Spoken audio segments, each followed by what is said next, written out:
Capítulo 1. O menino que sobreviveu.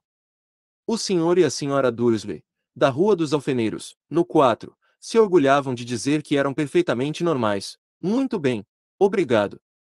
Eram as últimas pessoas no mundo que se esperaria que se metessem em alguma coisa estranha ou misteriosa, porque simplesmente não compactuavam com esse tipo de bobagem. O senhor Dursley era diretor de uma firma chamada Gruninings, que fazia perfurações. Era um homem alto e corpulento, quase sem pescoço, embora tivesse enormes bigodes. A senhora Dursley era magra e loura, e tinha um pescoço quase 2 vezes mais comprido que o normal, o que era muito útil porque ela passava grande parte do tempo espichando por cima da cerca do jardim para espiar os vizinhos. Os Dursley tinham um filhinho chamado Dudley, o Duda, e em sua opinião não havia garoto melhor em nenhum lugar do mundo. Os Dursley tinham tudo o que queriam, mas tinham também um segredo, e seu maior receio era que alguém o descobrisse. Achavam que não iriam aguentar se alguém descobrisse a existência dos Potter. A senhora Potter era irmã da senhora Dursley, mas não se viam havia muitos anos. Na realidade, a senhora Dursley fingia que não tinha irmã, porque esta e o marido imprestável eram o que havia de menos parecido possível com os Dursley. Eles estremeciam. Só de pensar o que os vizinhos iriam dizer se os Potter aparecessem na rua. Os Dursley sabiam que os Potter tinham um filhinho, também, mas nunca o tinham visto. O garoto era mais uma razão para manter os Potter à distância. Eles não queriam que Duda se misturasse com uma criança daquelas. Quando o senhor e a senhora Dursley acordaram na terça-feira monótona e cinzenta em que a nossa história começa, não havia nada no céu nublado lá fora sugerindo as coisas estranhas e misteriosas que não tardariam a acontecer por todo o país. O senhor Dursley cantarolava ao escolher a gravata mais sem graça do mundo para ir trabalhar e a senhora Dursley fofocava alegremente enquanto lutava para encaixar um Duda aos berros na cadeirinha alta. Nenhum deles reparou em uma coruja parda que passou, batendo as asas, pela janela. Às 8h30, o senhor Dursley apanhou a pasta, deu um beijinho no rosto da senhora Dursley e tentou dar um beijo de despedida em Duda, mas não conseguiu, porque na hora Duda estava tendo um acesso de raiva e atirava o cereal nas paredes. Pestinha, disse rindo contrafeito o senhor Dursley ao sair de casa. Entrou no carro e deu marcha ré para sair do estacionamento do número 4. Foi na esquina da rua que ele notou o primeiro indício de que algo estranho ocorria. Um gato lia um mapa. Por um instante o senhor Dursley não percebeu o que vira, em seguida virou rapidamente a cabeça para dar uma segunda olhada. Havia um gato de listras amarelas sentado na esquina da Rua dos Alfeneiros, mas não havia nenhum mapa à vista. Em que estaria pensando naquela hora? Devia ter sido um efeito da luz. Ele piscou e arregalou os olhos para o gato. O gato o encarou. Enquanto virava a esquina e subia a rua, espiou o gato pelo espelho retrovisor. Ele agora estava lendo a placa que dizia Rua dos Alfeneiros. Não, estava olhando a placa. Gatos não podiam ler mapas nem placas. O senhor Dursley sacudiu a cabeça e tirou o gato do pensamento. Durante o caminho para a cidade, ele não pensou em mais nada exceto no grande pedido de brocas que tinha esperanças de receber naquele dia. Mas ao sair da cidade, as brocas foram varridas de sua cabeça por outra coisa. Ao parar no costumeiro engarrafamento matinal, não pôde deixar de notar que havia uma quantidade de gente estranhamente vestida andando pelas ruas. Gente com capas largas. O senhor Dursley não tolerava gente que andava com roupas ridículas, os trapos que se viam nos jovens. Imaginou que aquilo fosse uma nova moda idiota. Tamborilou os dedos no volante e seu olhar recaiu em um grupinho de excêntricos parados bem perto dele e cochichavam excitados. O senhor Dursley se irritou ao ver que alguns deles nem eram jovens. Ora, aquele homem devia ser mais velho do que ele, e usava uma capa verde esmeralda. Que petulância! Mas então ocorreu ao senhor Dursley que se tratava provavelmente de alguma promoção boba. Essas pessoas estavam obviamente arrecadando alguma coisa e devia ser isto. O tráfego avançou e alguns minutos depois o senhor Dursley chegou ao estacionamento da Gruninings, o pensamento de volta às brocas. O senhor Dursley sempre sentava de costas para a janela em seu escritório no 9º andar. Se não o fizesse, talvez tivesse achado mais difícil se concentrar em brocas aquela manhã. Ele não viu as corujas que voavam velozes em plena luz do dia, embora as pessoas na rua as vissem. Elas apontavam e se espantavam enquanto coruja atrás de coruja passava no alto. A maioria jamais vira uma coruja mesmo à noite. O senhor Dursley, porém, Teve uma manhã perfeitamente normal sem corujas. Gritou com 5 pessoas diferentes.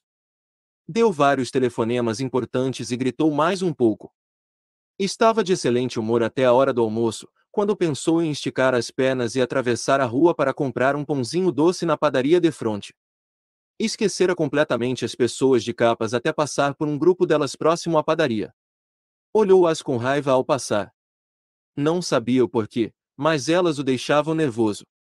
Essas cochichavam agitadas, também, mas ele não viu nenhuma latinha de coleta.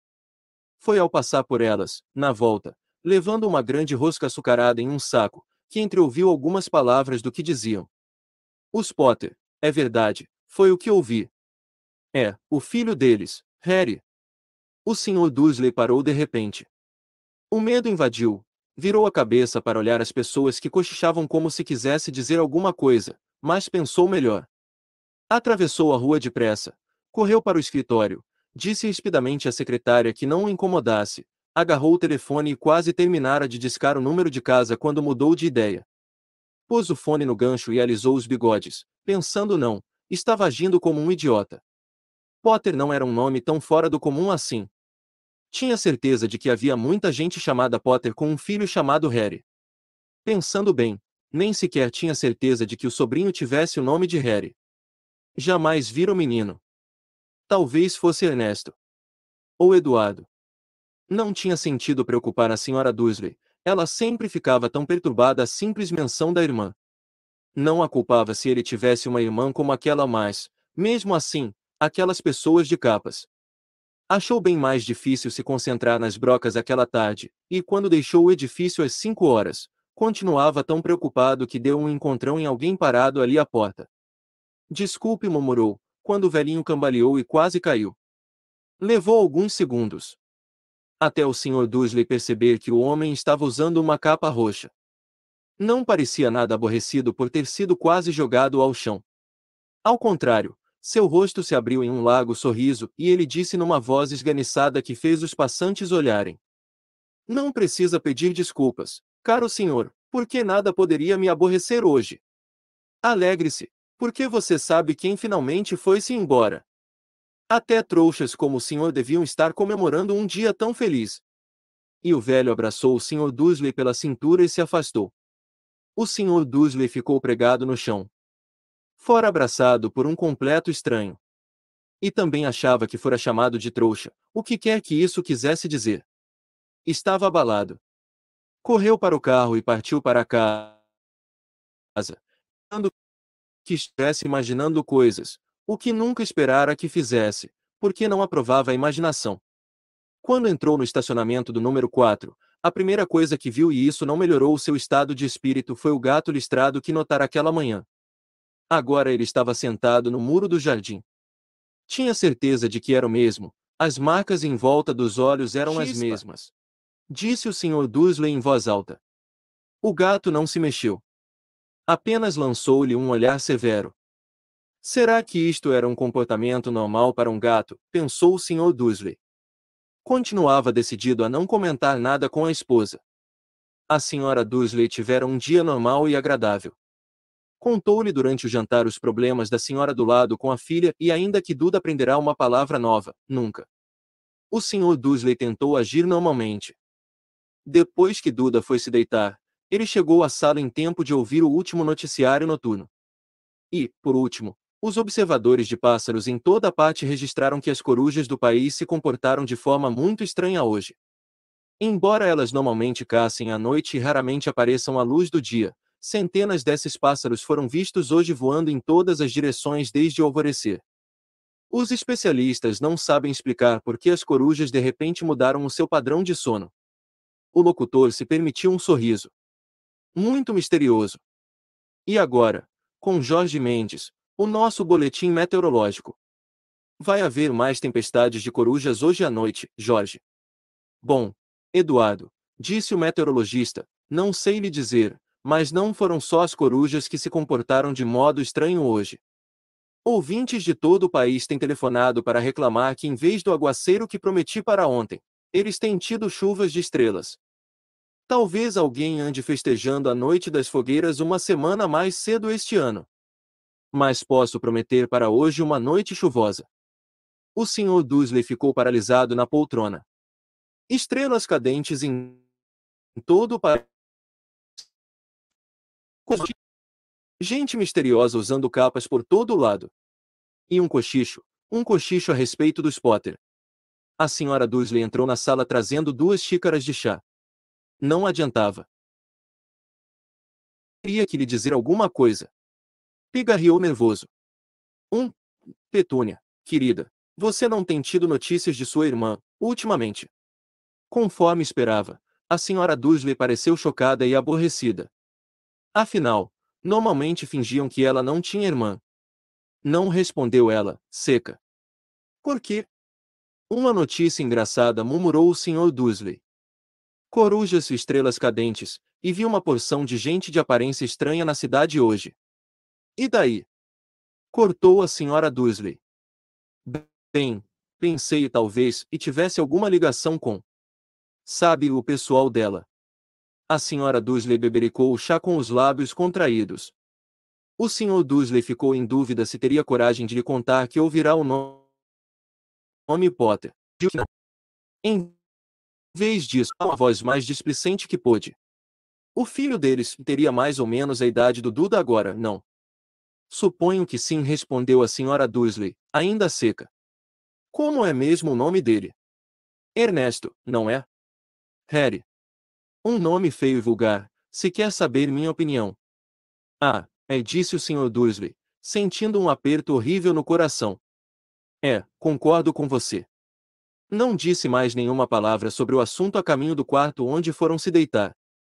Enquanto a Sra. Dursley estava no banheiro, o Sr. Dursley foi devagarinho até a janela e espiou o jardim da casa. O gato continuava lá. Observava o começo da Rua dos Alfeneiros como se esperasse alguma coisa.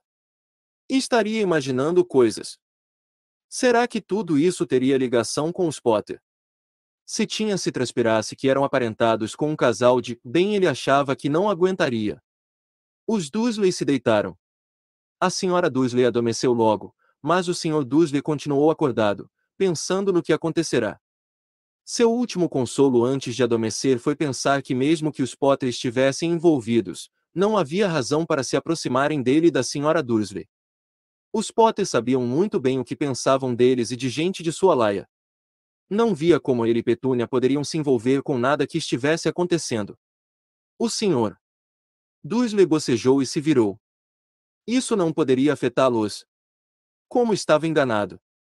O Sr. Dursley talvez estivesse mergulhando em um sono inquieto, mas o gato no muro lá fora não mostrava sinais de sono. Continuava sentado imóvel como uma estátua, os olhos fixos na esquina mais distante da Rua dos Alfeneiros. E nem sequer estremeceu quando uma porta de carro bateu na rua seguinte, nem mesmo quando 2 corujas mergulharam do alto. Na verdade, era quase meia-noite quando o gato se mexeu. Um homem apareceu na esquina que o gato estivera vigiando. Apareceu tão súbita e silenciosamente que se poderia pensar que tivesse saído do chão. O rabo do gato mexeu ligeiramente e seus olhos se estreitaram. Ninguém jamais vislumbrara nada parecido com este homem na Rua dos Alfeneiros. Era alto, magro e muito velho, a julgar pelo prateado dos seus cabelos e de sua barba, suficientemente longos para prender no cinto. Usava vestes longas, uma capa púrpura que arrastava pelo chão e botas com saltos altos e fivelas. Seus olhos azuis eram claros, luminosos e cintilantes por trás dos óculos em meia-lua e o nariz muito comprido e torto, como se o tivesse quebrado pelo menos 2 vezes.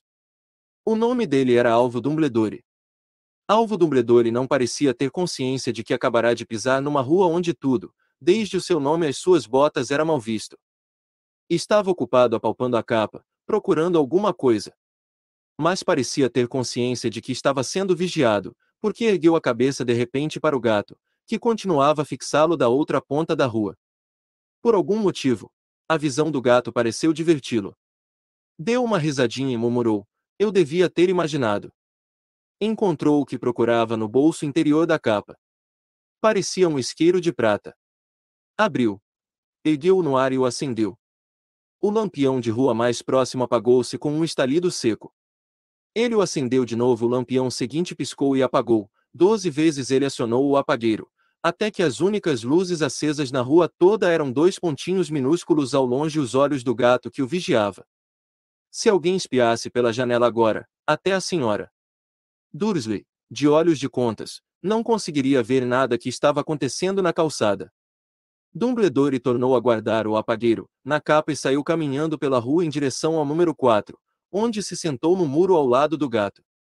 Não olhou para o bicho, mas, passado algum tempo, dirigiu-se a ele. Imaginei encontrar a senhora aqui, Profa Minerva McGonagall. E virou-se para sorrir para o gato, mas este desaparecera.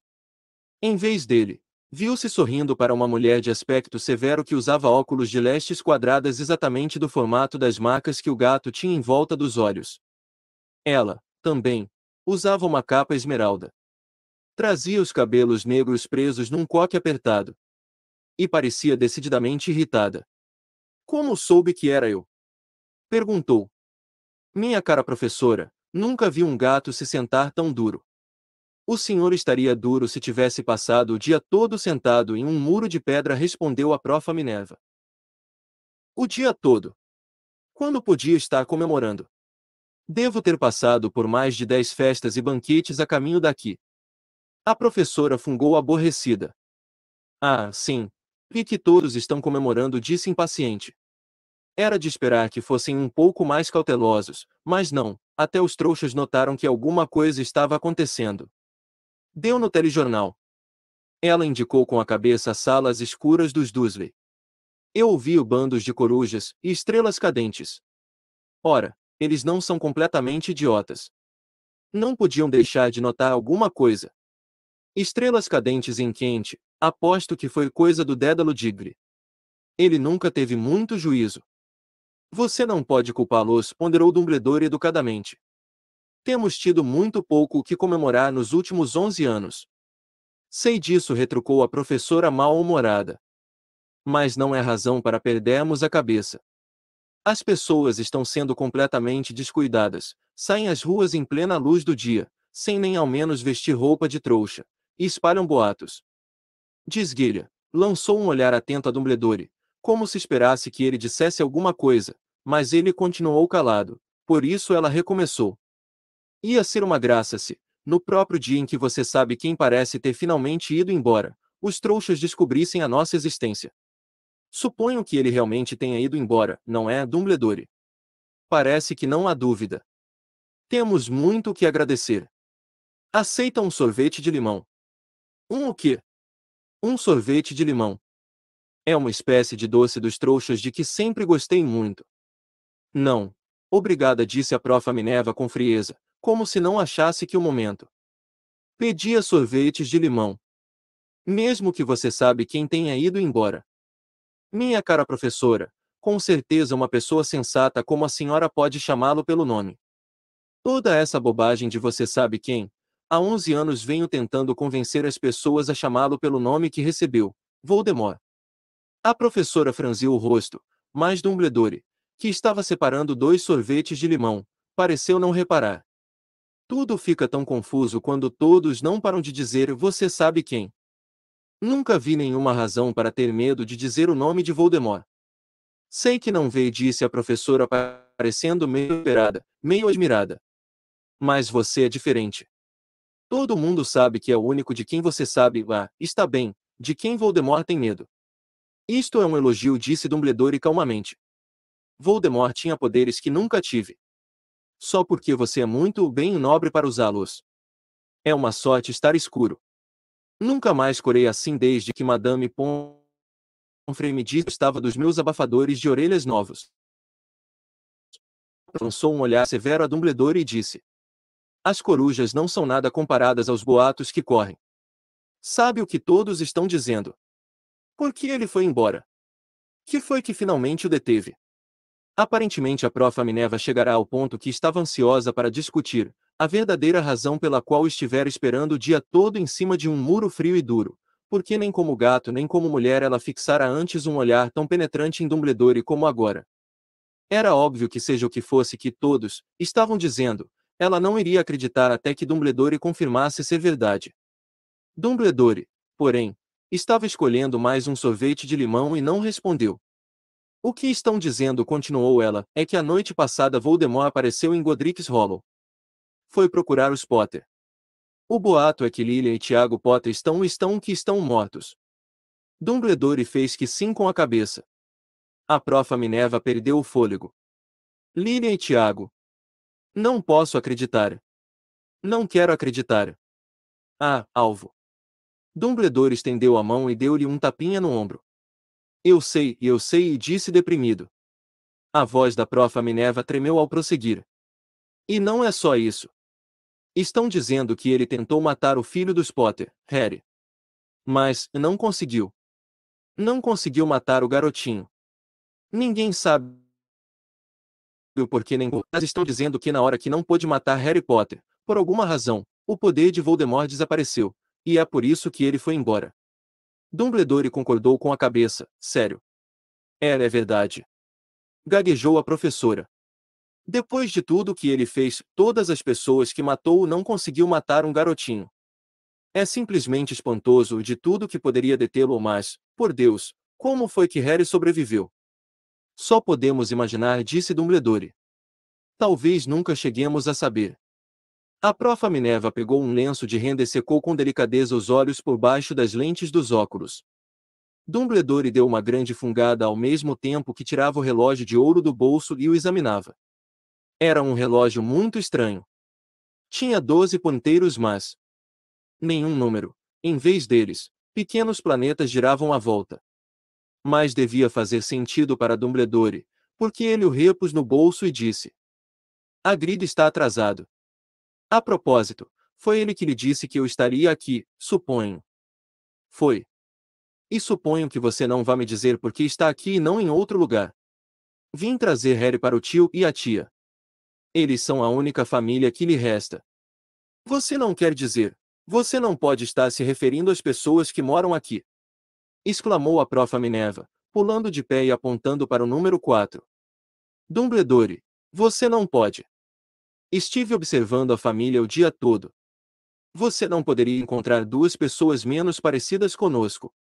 E tem um filho. Vi-o dando chutes na mãe até a rua, berrando porque queria balas. Harry Potter vir morar aqui. É o melhor lugar para ele, disse Dumbledore com firmeza. Os tios poderão lhe explicar tudo quando ele for mais velho. Escrevi-lhes uma carta. Uma carta. Repetiu a professora com a voz fraca, sentando-se novamente no muro. Francamente, Dumbledore, você acha que pode explicar tudo isso em uma carta? Essas pessoas jamais vão entendê-lo. Ele vai ser famoso, uma lenda. Eu não me surpreenderia se o dia de hoje ficasse conhecido no futuro como o dia de Harry Potter. Vão escrever livros sobre Harry. Todas as crianças no nosso mundo vão conhecer o nome dele. Exatamente, disse Dumbledore, olhando muito sério por cima dos óculos de meia-lua. Isto seria o bastante para virar a cabeça de qualquer menino. Famoso antes mesmo de saber andar e falar. Famoso por alguma coisa que ele nem vai se lembrar. Você não vê que ele estará muito melhor se crescer longe de tudo isso até que tenha capacidade de compreender. A professora abriu a boca, mudou de ideia, engoliu em seco e então disse: você está certo, é claro. Mas como é que o garoto vai chegar aqui, Dumbledore? Ela olhou para a capa dele de repente como se lhe ocorresse que talvez escondesse Harry ali. Hagrid vai trazê-lo. Você acha que é sensato confiar a Hagrid uma tarefa importante como esta? Eu confiaria a Hagrid minha vida, respondeu Dumbledore. Não estou dizendo que ele não tenha o coração no lugar, concedeu a professora de má vontade, mas você não pode fingir que ele é cuidadoso. Que tem uma tendência a... Que foi isso? Um ronco discreto quebrara o silêncio da rua. Foi aumentando cada vez mais enquanto eles olhavam para cima e para baixo da rua à procura de um sinal de farol de carro. O ronco se transformou num trovão quando os dois olharam para o céu e uma enorme motocicleta caiu do ar e parou na rua diante deles. Se a motocicleta era enorme, não era nada comparada ao homem que a montava de lado. Ele era quase 2 vezes mais alto do que um homem normal e pelo menos 5 vezes mais largo. Parecia simplesmente grande demais para existir e tão selvagem, emaranhados de barba e cabelos negros longos e grossos escondiam a maior parte do seu rosto, As mãos tinham o tamanho de uma lata de lixo e os pés calçados com botas de couro pareciam filhotes de golfinhos. Em seus braços imensos e musculosos ele segurava um embrulho de cobertores. Hagrid! Exclamou Dumbledore, parecendo aliviado. Finalmente! E onde foi que arranjou a moto? Pedi emprestada, professor Dumbledore, respondeu o gigante, desmontando cuidadosamente da moto ao falar. O jovem Sirius me emprestou. Trouxe ele, professor. Não teve nenhum problema. Não, senhor. A casa ficou quase destruída, mas consegui tirá-lo inteiro antes que os trouxas invadissem o lugar. Ele dormiu quando estávamos sobrevoando Bristol. Dumbledore e a Prof. Minerva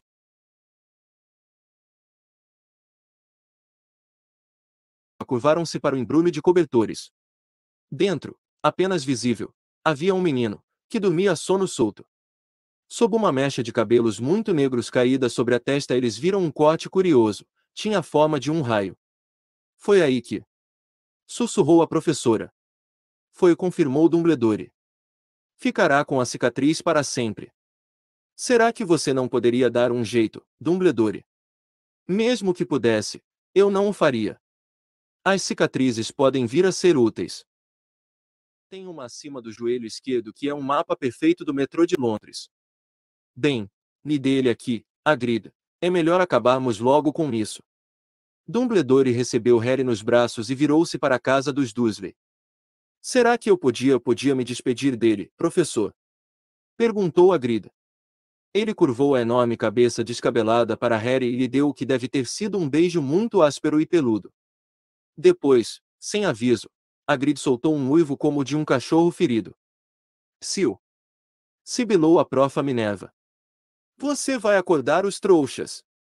Desculpe, soluçou Hagrid, puxando um enorme lenço sujo e escondendo a cara nele. Mas Nana, não consigo suportar, Lilia e Tiago mortos, e o coitadinho do Harry ter de viver com os trouxas.